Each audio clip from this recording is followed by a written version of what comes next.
어느 마음씨가 착한 거지가 있었는데 어느 날 하나님이 이 거지에게 나타나셔서 이렇게 말씀하셨습니다. 자, 네 소원이 뭐냐? 소원이 뭐냐? 했을 때 이 거지가 세 가지 소원만 말하면 내가 다 들어주겠다는 거예요. 근데 이 거지가 가만히 생각을 했어요. 내가 밥을 먹으러 빌어 먹으러 가는데 깡통이 녹이 쓰면 안 되겠다는 거예요. 그래서 녹이 안 쓰는 도금된 깡통이 원합니다. 그렇게 말을 했다는 거예요. 근데 또 두 번째 소원이 뭐냐 그러니까 가만히 생각을 했어요. 아무리 깡통이 무거우면 또 안 되니까 플라스틱으로 된 깡통이면 더 좋을 것 같단 말이에요. 그래서 플라스틱으로 된 깡통을 주세요. 그렇게 이야기를 했어요. 역시 그 소원도 이루어졌습니다. 그러면 세 번째 소원은 뭐냐 그러니까 가만히 생각해 보니까 깡통은 밥이 식을 것 같단 말이야. 그래서 보온 도시락을 곁들여서 하나 더 주세요. 그렇게 하니까 하나님 그것도 주셨어요. 그래서 세 가지 소원이 다 이루어졌다는 겁니다. 여러분 어떻게 생각하세요? 참 어리석은 사람이죠. 뭐 그보다 더한 것도 부탁을 해도 할 수 있는데 자기가 처한 상황에서 베스트라고 생각하는 게 그 정도밖에 안 되니까 그런 소원을 빌었다는 거예요. 그런데 여러분 만약에 하나님께서 우리에게도 여러분에게도 너 평생의 소원 한 가지가 뭐냐 이렇게 물으신다면 여러분은 어떻게 대답을 할 수 있을 것 같아요? 딱 한 가지 소원 들어주겠다 그러면 그걸 여러분 뭘 구할 것 같습니까? 아마도 집이 없어서 늘 전세나 월세로 전전하는 분 같으면 번듯한 내 집 하나만 있으면 소원이 없겠습니다. 그렇게 말씀하실 분들도 계실 거고요. 또는 자녀들 때문에 늘 속썩이며 사는 사람들은 우리 자녀가 좀 잘 됐으면 좋겠습니다. 더 바랄 게 없겠습니다. 뭐 이런 분도 계실 수 있어요. 또 어떤 분은 늘 몸이 아파가지고 병석에 누워 지내는 분 계신다면 하나님 건강 주셔서 내가 원하는 데 마음껏 다닐 수 있으면 좋겠습니다. 뭐 그런 소원을 갖고 계신 분도 분명히 계실 거예요. 혹은 이거보다 좀 더 고상한 소원을 갖고 계신 분들 같으면 뭐 또 다른 차원의 소원을 이야기할 수도 있겠죠. 우리 초등학교 다닐 때에 백범 김구 선생님의 나의 소원이란 그런 글이 교과서에 실린 적이 있었어요. 하나님이 만일 내게 네 소원이 뭐냐고 물으신다면 나는 서슴지 않고 내 소원은 대한 독립이요 라고 말할 것이다 하는 거예요.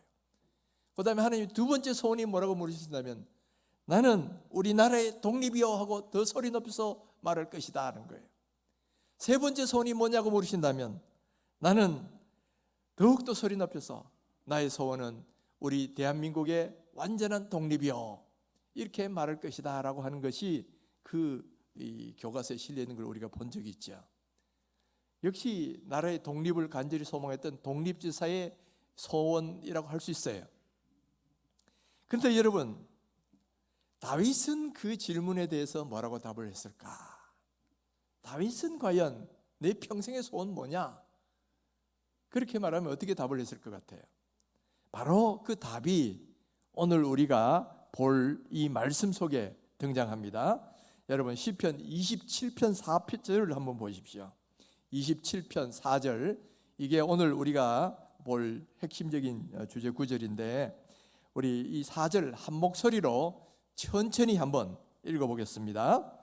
내가 여호와께 바라는 한 가지 일 그것을 구하리니 곧 내가 내 평생에 여호와의 집에 살면서 여호와의 아름다움을 바라보며 그의 성전에서 사모하는 그것이라. 아멘.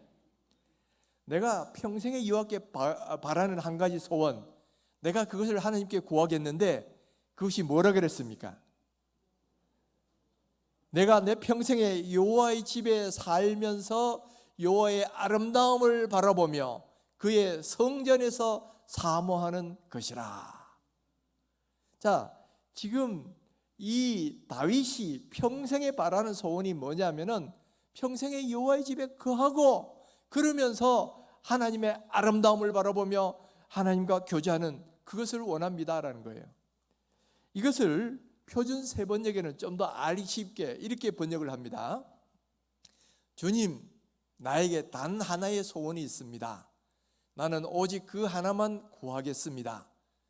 그것은 한평생 주님의 집에 살면서 주님의 자비로우신 모습을 보는 것과 성전에서 주님과 의논하면서 살아가는 것입니다. 이렇게 하니까 조금 더 쉽죠? 여러분, 소원의 차원이 좀 다르죠?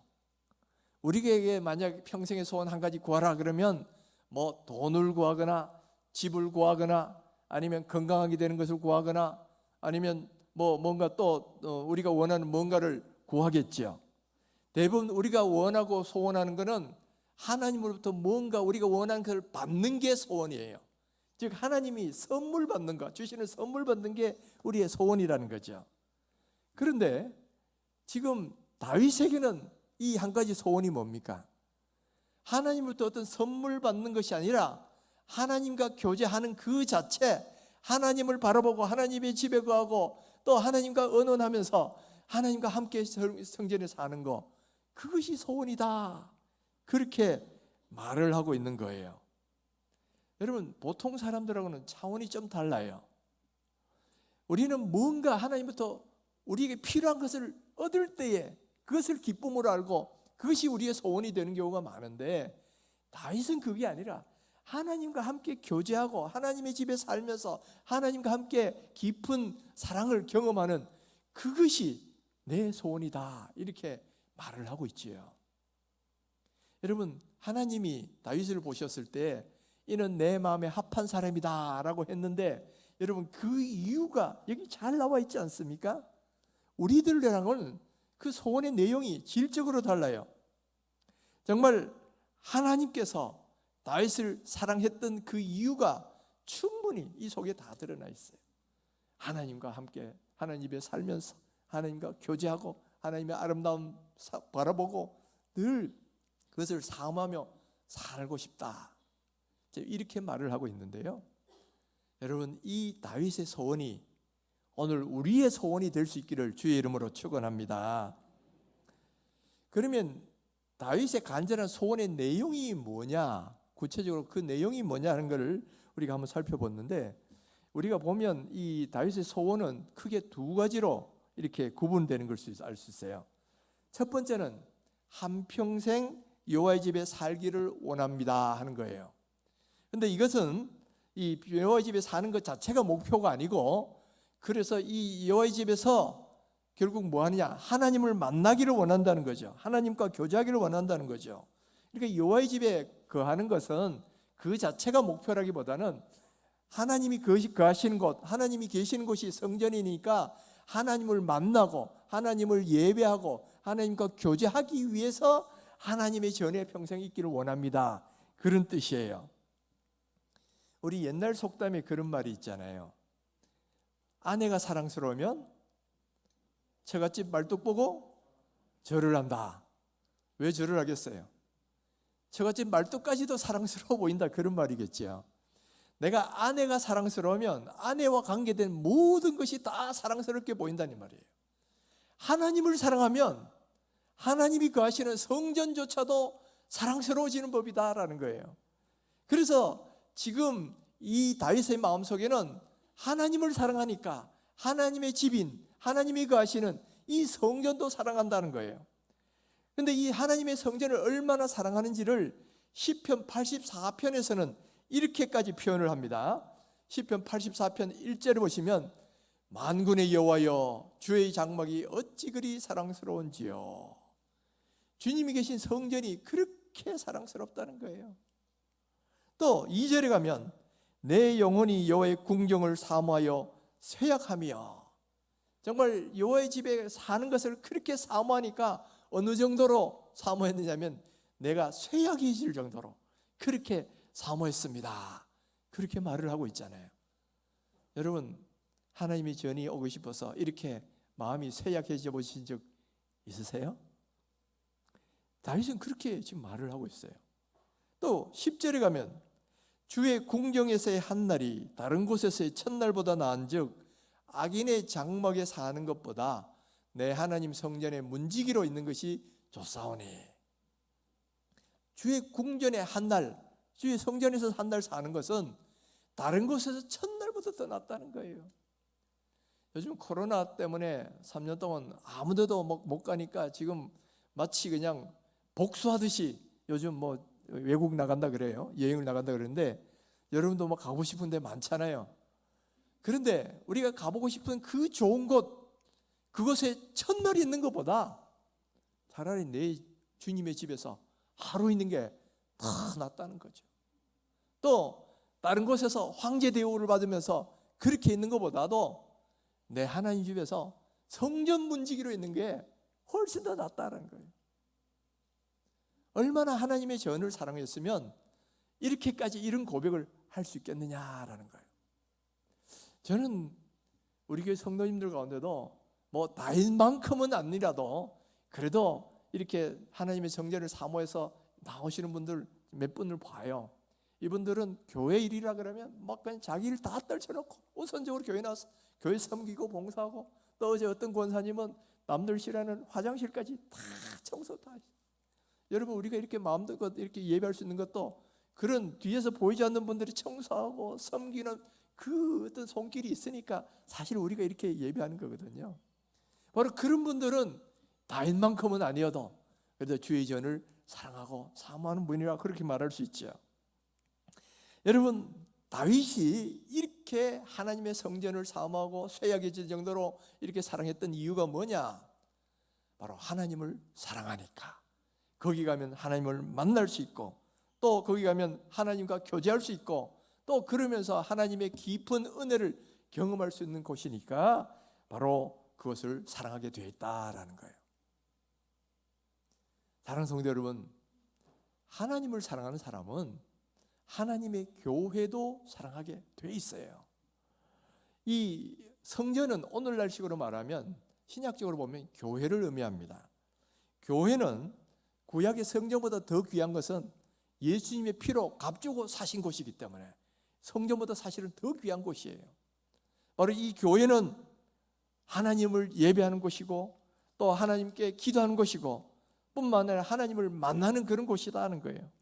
뿐만 아니라 이 교회는 예수의 피로 거듭난 성도들이 모이는 그 모임이고, 또 예수님의 피로 값주고 사신 것이고, 예수님이 머리가 되시는 하나의 한 몸을 이루는 공동체가 이 교회더라라는 거예요.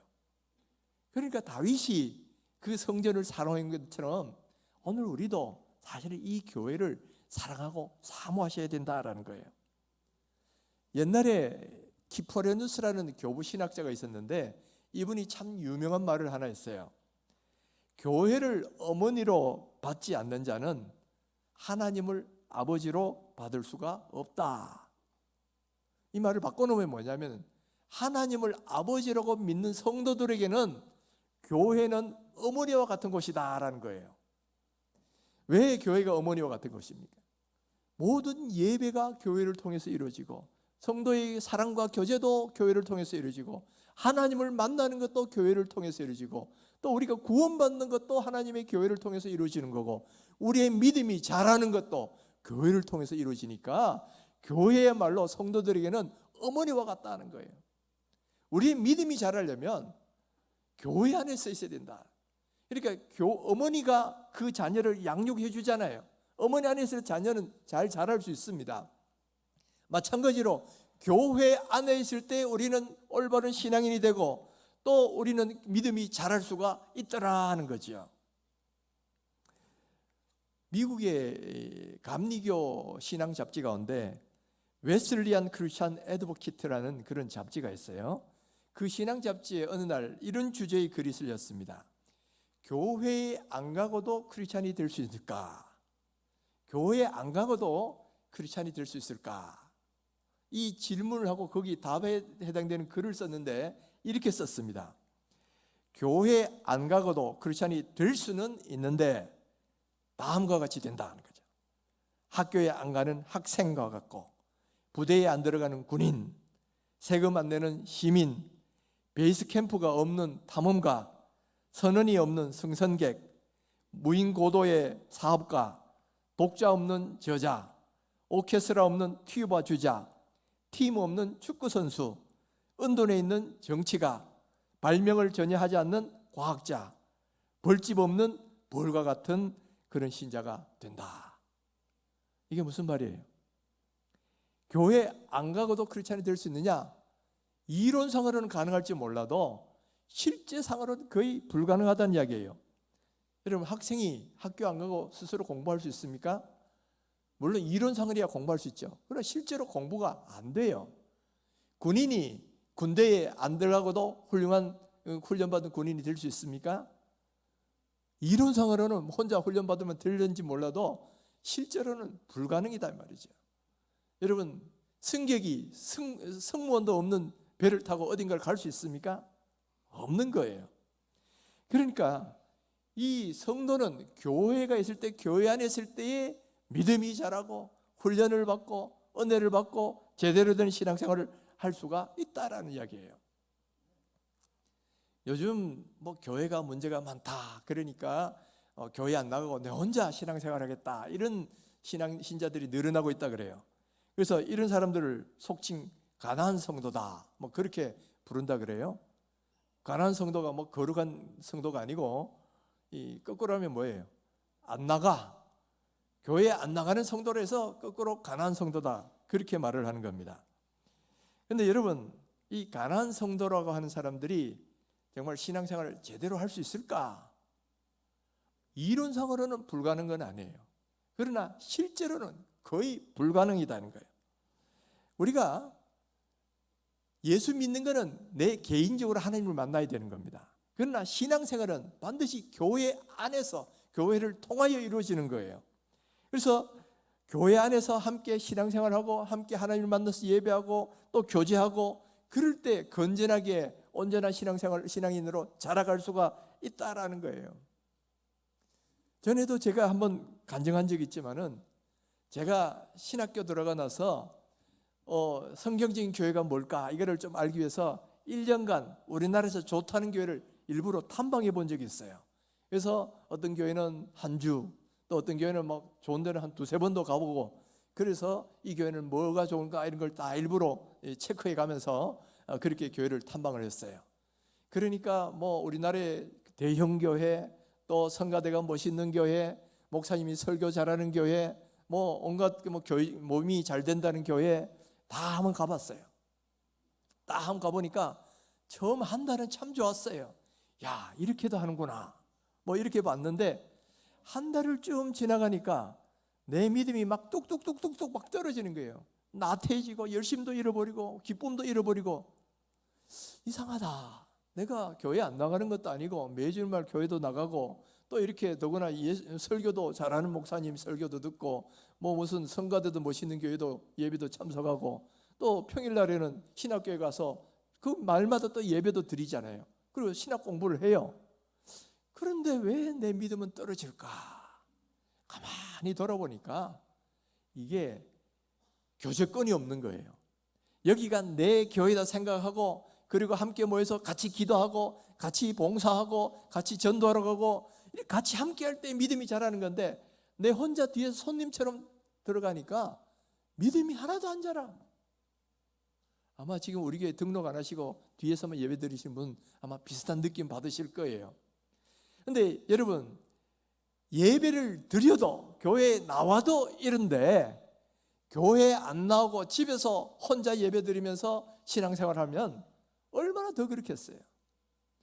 지금 코로나 때문에 이 교회에 나오지 못해서 집에서 예배 드리는 분이 상당히 많았고 지금도 아직도 꽤 적지 않은 숫자가 그렇게 하고 있어요.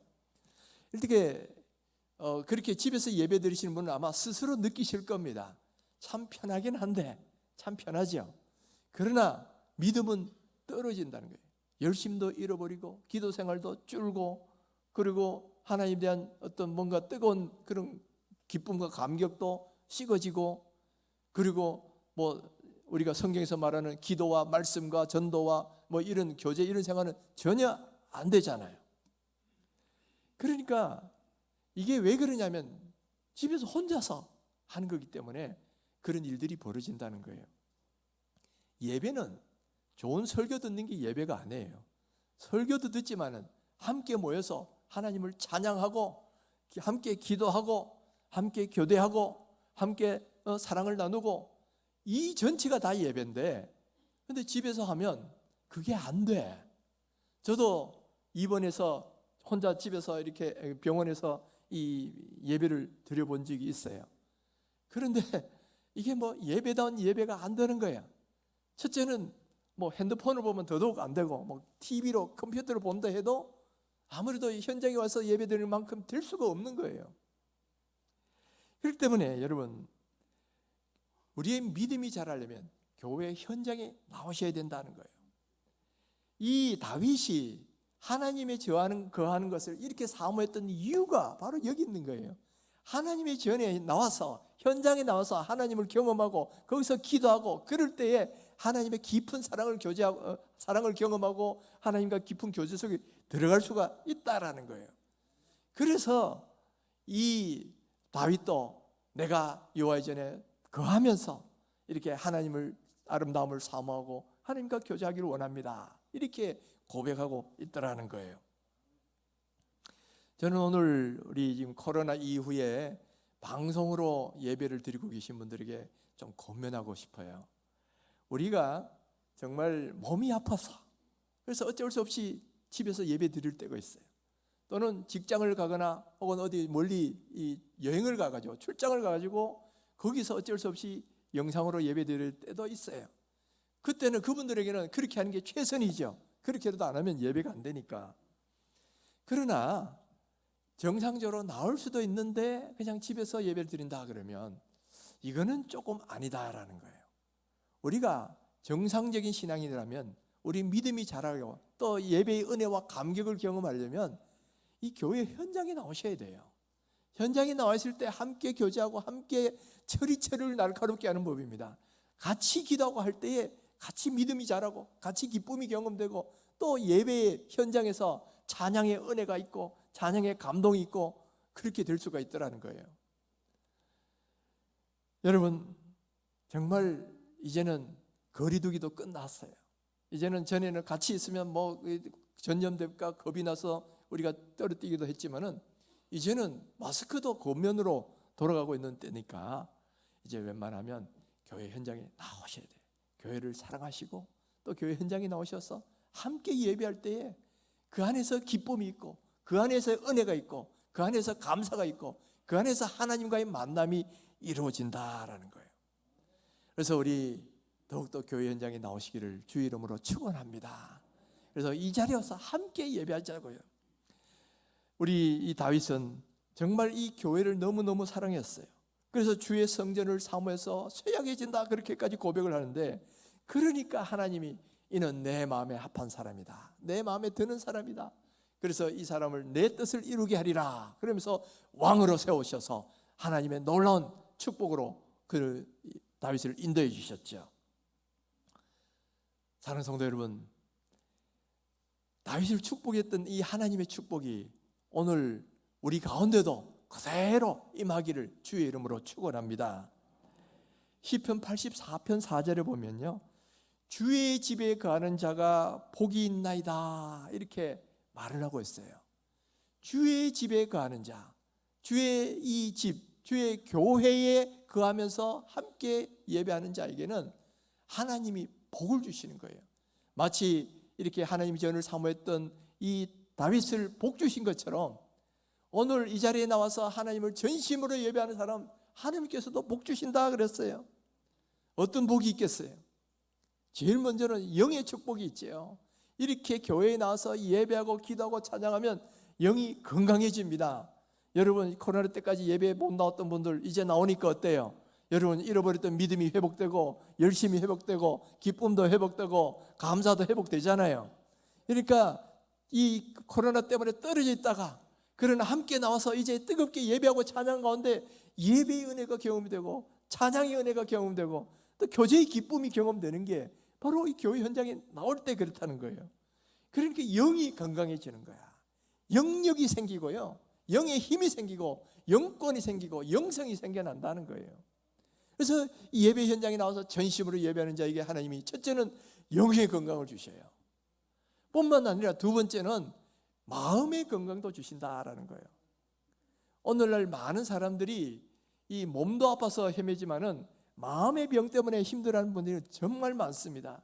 늘 우울하고 불안하고 눌리고 공황장애 무슨 스트레스 이래가지고 그 때문에 힘들어하는 사람 많잖아요. 1년에 10,000명씩 넘는 사람이 자살한 이유가 뭐 때문에 그랬어요? 다 그들의 몸이 아파서 그런 게 아니에요. 마음의 병 때문에 그런 안타까운 선택을 하는 거거든요. 그런데 여러분, 주의 전에 나서 전심으로 예배해 보세요. 하나님의 은혜와 감격이 내 마음에 느껴지면서 내 눌렸던 마음이 시원해집니다.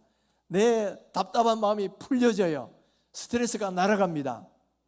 마치 옛날에 사울왕이 악신에 막 시달리니까 번뇌하고 막 정신적 고통이 심했어요. 그런데 그 자리에 다윗이 수금을 타니까 악신이 떠나가고 그 마음이 상쾌해졌다 그랬잖아요.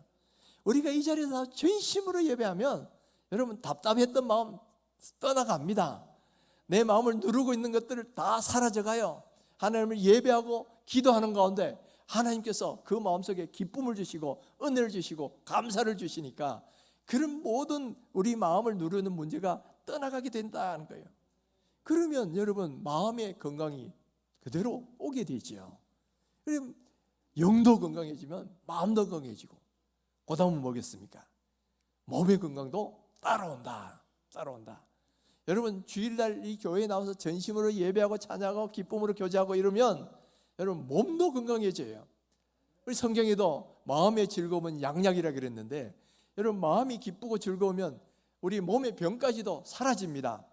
실제로 불치병, 불치암 이런 분도 교회 나가고 열심히 예배하고 했더니만 병이 나았습니다. 그런 간증을 한 분들도 제가 몇 번 들었은 적이 있어요. 우리가 알지 못하는 사이에 하나님을 예배하고 기쁨의 눈물을 흘리고 이런 가운데서 자연적 치유 현상이 일어나요. 그래서 이미 이건 통계적으로도 이미 증명되어 있습니다. 미국의 존스 홉킨스 대학이라는 유명한 의과대학이 있는데, 거기 컴스톡이라는 박사가 통계적으로 조사를 해보니까 규칙적으로 교회를 다니는 사람은 그렇지 않는 사람보다 심장병, 암, 자살, 교통사고의 숫자가 절반 이하로 떨어지더라는 거예요. 그러니까 정규적으로 교회 나오는 사람은 훨씬 더 건강하다는 거죠. 또 어떤 통계를 보면요, 그런 통계도 나와 있어요. 이게 미국의 통계지만은 이렇게 일주일에 한 번씩 교회 나와서 예배하는 사람은 그렇지 않은 사람보다 수명이 평균 7년이 더 오래 살더라. 수명이 평균 7년을 더 오래 산다는 거예요. 전에 또 어떤 걸 보니까 하루 막 이러면 8일을 더 오래 살아진다, 그런 이야기도 나와요. 그러니까 여러분, 하나님이 주님의 전을 사랑하고 교회에 나와서 열심히 예배하는 자들에게 하나님 여러 가지 축복을 주시는데, 첫째는 영의 축복도 주시고 영의 건강도 주시고 마음의 건강도 주시고 몸의 질병까지 치유해 주시는 이런 은혜를 주시더라는 거예요. 그러니까 주의 전을 사모하는 자에게는 복이 있다라고 말하는 거예요. 시편 84편 5절에는 또 이렇게 말합니다. 주께 힘을 얻고 그 마음에 시온의 대로가 있는 자는 복이 있나이다. 바로 그 마음에 시온의 대로라는 것은 성전으로 가는 큰 길, 그 길이 있는 사람은 복이 있다는 이야기예요. 그러니까 내 마음속에 교회를 사모하고 교회에 나갈 준비가 되어 있는 사람에게는 하나님이 바로 시온의 대로가 있는 복, 그 복을 주신다 그랬어요. 저는 오늘 이 다윗의 마음을 여기 있는 우리 성도들에게 동일하게 주시기를 바랍니다. 그래서 여러분 마음속에 하나님의 전을 사모하시고 시온의 대로가 넓게 빵 뚫리는 그런 은혜의 역사가 일어나기를 주의 이름으로 축원합니다. 자, 그러면 다윗이 이렇게 주의 전을 사모하면서 그러면 뭘 원했느냐, 그 다음 이유가 뭐냐가 나옵니다. 바로 두 가지로 소개되어 있는데, 여호와의 아름다움을 바라보며 그의 성전에서 사모하는 그것이다, 이렇게 말을 하고 있어요. 다윗이 하나님의 성전에 사는 걸 그렇게 소원했던 이유가 바로 거기서 여호와의 아름다움을 바라보고 또 그 성전에서 사모하는 것을 사모하기 위한 것이라는 거죠. 여러분, 성전은 교회는 하나님을 만나고 하나님께 예배하고 찬양을 올리는 공간이에요. 그리고 하나님과 교제하기 위한 것이죠. 이 목표가 없으면 성전은 성전으로서의 가치가 잃어버리는 겁니다. 만약에 우리 교회에서 하나님을 만날 수가 없고 하나님의 임재를 경험할 수가 없고 또 이곳에서 하나님을 위한 예배가 없다 그러면 이거는 교회가 아닌 거죠. 교회로서의 기능을 잃어버린 거예요. 교회는 가장 중요한 건 뭐냐면 하나님을 만나는 곳, 그리고 하나님을 예배하고 그 속에서 하나님과 깊은 어떤 사랑의 교제를 나눌 수 있는 그런 것이 바로 교회가 존재하는 이유이고 목적이다라는 거예요. 그래서 다윗은 이 교회, 이 성전에서 하나님의 아름다움을 바라본다 그런 말을 하고 있는데, 그러면 여호와의 아름다움을 바라본다는 말이 무슨 뜻일까? 무슨 뜻일까? 이 머티유 헬리라는 주석가가 주석한 것에 보면 이 여호와의 아름다움이라는 것은 여호와의 선하심, 거룩하심, 또 우리를 향한 사랑, 이렇게 해석을 합니다. 그러니까 이 해석을 따르면 성전에서 여호와의 선하심, 여호와의 거룩하심, 그리고 우리에 대한 사랑을 바라본다는 것은 또 함께 경험한다는 말이에요. 그러니까 그것을 바라보면서 함께 경험하는 것, 그게 소원이라는 거죠. 여러분, 우리가 성전에 나오면 하나님을 만나요. 그런데 하나님을 단순히 만나는 게 아니라 그 만남을 통해서 하나님의 선하심도 우리가 경험을 하고 하나님의 그 거룩하심도 경험하고 또 뿐만 아니라 하나님이 얼마나 우리를 사랑하시는지 그 사랑을 느껴볼 수가 있다는 거예요. 그 사랑을 함께 교감하고 나눌 수가 있다는 이야기예요. 이것이 참 중요한 것인데 여러분, 이것을 통해서 주님과 깊은 교제가 되고 하나가 이루어진다는 거예요. 요한복음 보면 그들이 내 안에 내가 그들 안에 있는 것을 경험하게 해달라고, 예수님과 하나님이 서로 안에 있는 것처럼 그들도 우리 안에서 하나가 되기를 원합니다, 그렇게 말을 했잖아요. 우리가 주님의 아름다우심, 주님의 선하심, 주님의 사랑을 함께 교류하고 나누다 보면 우리가 주님의 사랑 안에 가고 주님의 사랑이 우리 안에 거하고 주님과 깊은 하나됨을 경험할 수가 있게 되는 거죠. 또 이 아름다움이라는 것은 또 다른 식으로도 해석이 할 수 있어요. 이 아름다움의 단어가 노암이라는 히브리어인데 이것은 즐거움, 기쁨, 그런 뜻도 돼요. 그렇다면 하나님의 아름다움을 바라본다는 건 주님의 즐거움, 주님의 기쁨을 동참하는 그런 뜻도 되는 거죠. 이것은 바로 우리 장로교 교리를 집약한 웨스트민스터 신앙 고백서라는 것이 있는데 거기 소요리 문답에 나오는 내용하고 일맥상통합니다. 우리 그 웨스트민스터 신앙 고백서 소요리 문답 제1번이 뭐라고 되어 있냐면 인간이 사는 가장 큰 목적이 뭐냐 이렇게 질문하고 답이 뭐냐면은 하나님을 영화롭게 하고 그를 영원토록 기뻐하는 것이다, 이렇게 되어 있어요. 하나님을 영화롭게 하는 건 좀 쉽게 이해가 되잖아요. 근데 그를 영원토록 기뻐하는 것이다, 이거는 언뜻 잘 들어오질 않아요. 하나님을 기쁘시게 하는 것 아닙니다. 하나님을 기뻐하는 것이에요. 하나님을 기뻐하는 거야. Enjoy Him. 그럼 하나님을 기뻐한다는 게 뭐냐? 하나님과 교제하면서 하나님의 사랑과 하나님의 은혜와 하나님의 거룩하심을 경험하는 것, 그 자체가 기쁨이 된다는 이야기예요. 그러니까 지금 다윗이 말하고자 하는 그것과 다 연결이 되잖아요. 하나님의 전에 가서 하나님을 만나서 하나님이 나에 대한 사랑이 얼마나 크신지, 하나님이 얼마나 선하신 분이신지 그거를 경험하면서 그 하나님과 교제하면서 그러고서 그 자체를 즐기는 거예요. 그리고 그 뒤에 나오는 성전에서 사모한다는 말도 그런 의미로 이해할 수 있어요. 성전에서 사모한다 그럴 때 목적어가 없잖아요. 뭘 사모하는지. 그런데 이 단어가 히브리어로는 바카르란 단어인데 묻다, 찾다, 그리고 묵상하다, 그런 뜻이 있어요. 그래서 아까 표준 세번역에는 하나님과 의논하면서 뭐 이렇게 돼 있잖아요. 하나님과 묻고 답하고 교제한다 이 말이에요. 혹은 하나님을 묵상하고 그것이 바카르란 단어 속에 다 포함된 말이에요. 그래서 하나님 안에서 하나님과 묻고 답하고 교제하고 그리고 하나님의 어떤 하나님을 묵상하면서 그렇게 있는 것을 내가 원합니다라는 거예요. 그러니까 지금 우리는 보통 성전에 나가서 하나님께 기도할 때는 뭘 달라고 기도합니다. 그래서 뭔가 이렇게 하나님이 나에게 기도한 것을 응답해 주시면 기쁨이 넘치고 너무 감사합니다 이렇게 되죠. 그런데 지금 다윗의 차원은 그 차원이 아니에요. 하나님께 나가서 하나님의 선하심, 하나님의 사랑, 하나님의 은혜 이런 것을 경험하는 거예요. 그리고 그러면서 하나님의 기쁨이 나의 기쁨이 되고 내가 주님과 함께 묵상하면서 교제하는 것, 그 자체가 나에게는 목적이 되고 기쁨이 된다는 이야기예요. 그러니까 이게 좀 성격이 다르죠. 하나님이 뭔가 선물 주셔서 내가 기쁘다는 거하고 하나님과 교제하는 그 자체가 기쁘다 하는 거하고 이게 다른 거예요.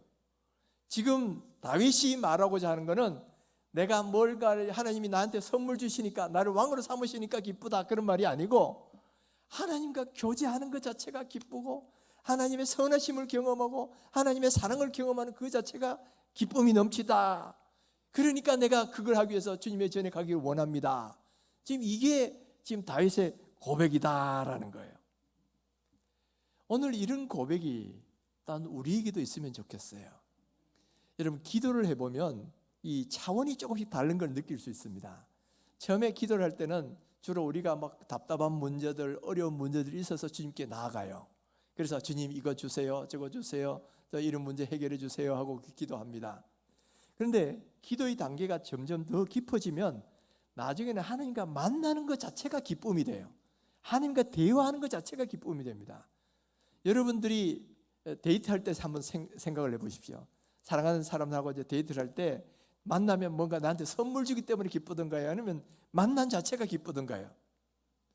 우리가 누군가 사랑하는 사람이 있다면 그 사랑하는 사람이 나에게 선물 줘서 기쁜 게 아니라 만남 자체가 기쁘거든요. 지금 다윗이 경험하는 수준은 바로 그 단계예요.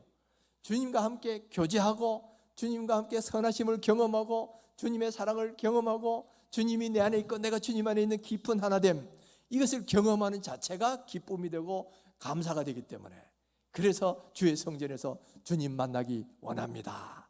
그것이 바로 내 평생의 소원입니다. 이렇게 지금 말을 하고 있어요.